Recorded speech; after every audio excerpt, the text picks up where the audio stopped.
4 డివిజన్లతో విశాఖ కేంద్రంగా దక్షిణ కోస్తా railway zone ఏర్పాటు చేయనున్నారు. ఇందులో విశాఖ, విజయవాడ, గుంటూరు, గుంతకల్లు డివిజన్లు ఉండనున్నాయి.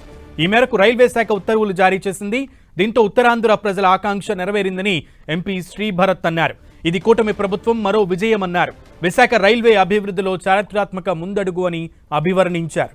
వాల్తేరును విశాఖ డివిజన్ పునర్నామకరణం చేయడం హర్షణీయమని శ్రీభరత్ పేర్కొన్నారు.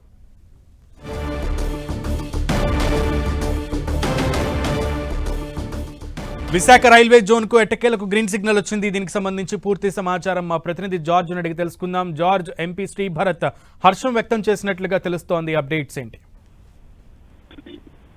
ఉత్తరాంధ్ర ప్రజలు ఆకాంక్ష నెరవేరిందని చెప్పుకోవాలి. విశాఖ రైల్వే జోన్ అభివృద్ధికి చారిత్రాత్మక అడుగు ముందు పడిందనే చెప్పుకోవచ్చు. ఎందుకంటే కేంద్ర ప్రభుత్వం విశాఖ కేంద్రంగా దక్షిణ కోస్తా రైల్వే జోన్ ను ప్రకటించింది. విశాఖపట్నంలో ప్రధాన కేంద్రంగా విశాఖ రైల్వే జోన్ లో 4 డివిజన్లు, Visakhapatnam division, Vijayawada division, Guntur division, Guntakal డివిజన్లు ఉండనున్నాయి. ఈ మేరకు ఉత్తర్వులు కూడా జారీ చేయడం జరిగింది.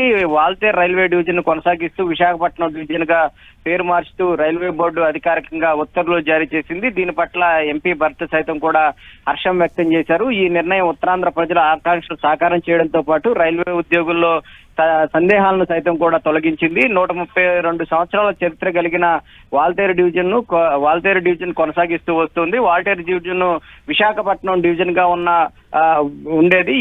ఈ సమయంలోనే దీన్ని పునర్నామకరణం కేంద్ర ప్రభుత్వం తీసుకుంది. దీని పట్ల కూడా ఎంపీ భరత్ సైతం కూడా హర్షం వ్యక్తం చేశారు. ముఖ్యంగా చూసుకున్నట్లయితే గనక ఎప్పటి నుంచో కూడా ఈ ఏదైతే వాల్తేరు డివిజన్ తో కూడిన దక్షిణ కోస్తాంధ్ర రైల్వే జోన్ కేటాయించాలని ఎప్పటి నుంచో కూడా ఆందోళన కొనసాగుతున్నాయి. అయితే దీన్ని రాయగఢలో కలుపుతారంటూ కూడా పలు వదంతులు కూడా రావడం జరిగింది. అయితే ఇప్పుడు తాజాగా ఉత్తర్వుల జారీ ప్రకారం దాన్ని విశాఖ డివిజన్ గా నామకరణం చేస్తూ మొత్తం దాన్ని కూడా సైతం కూడా ఈ దక్షిణ కోస్తాంధ్ర రైల్వే జోన్ లో కలపడం పట్ల ఉత్తరాంధ్ర వాసులతో పాటు ఇటు ఎంపీ భరత్ కూడా హర్షం వ్యక్తం చేయడం జరిగింది. Okay George.